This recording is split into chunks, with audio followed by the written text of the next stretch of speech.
Hello বন্ধুরা, Indian temples tour চ্যানেলে আপনাদের সকলকে স্বাগত। আমরা চলে এসেছি আরও একটি নতুন ভিডিওর সাথে। আর মাত্র কয়েকদিন, 2রা অক্টোবর মহালয়া। পিতৃপক্ষের শেষ হয়ে দেবীপক্ষের শুরুর দিনটিতে পিতৃপুরুষের উদ্দেশ্যে গঙ্গায় তর্পণ করবেন বহু মানুষ। আশ্বিন মাসের কৃষ্ণপক্ষের প্রতিপদ থেকে পিতৃপক্ষ শুরু হয়। এই এক পক্ষকাল মানে 15 দিন পরলোকগত বিদেহী আত্মার স্মরণে বিভিন্ন আচার অনুষ্ঠান করেন হিন্দুরা।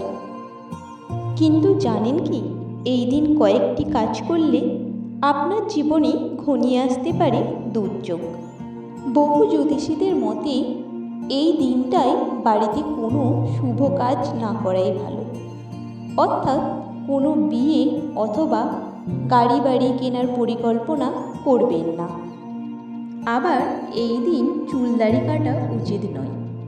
তবে যিনি তর্পণ করবেন এটা কেবলমাত্র তার ক্ষেত্রেই প্রযোজ্য।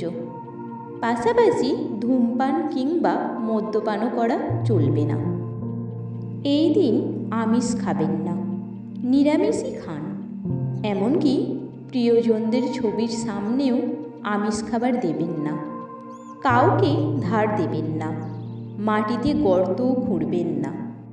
খেয়াল রাখবেন, মহালয়ার দিন যেন কোনো ভিক্ষুক খালি হাতে না ফিরে যান।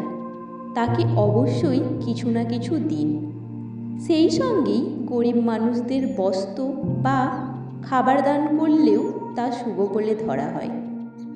এবার বলবো মহালয়ার দিন কোন কোন কাজ অবশ্যই করা উচিত।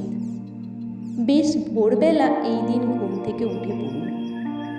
পিতৃপুরুষের উদ্দেশ্যে তর্পণ যারা করবেন তারা অবশ্যই ধুতি পরবেন। পারলে ভোরবেলায় যান গঙ্গার ঘাটে। অবশ্যই খালি পেটে তর্পণ করবেন।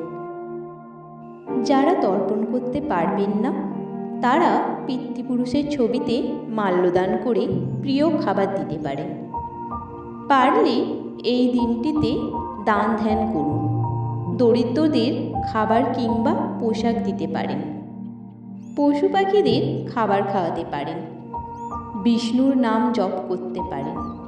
এছাড়া রামায়ণ, মহাভারত অথবা গীতা পাঠ করতে পারেন। তর্পণ কথাটির সাথে আমরা সবাই কম বেশি পরিচিত। তর্পণ কথাটির মানে হলো সন্তুষ্ট করা।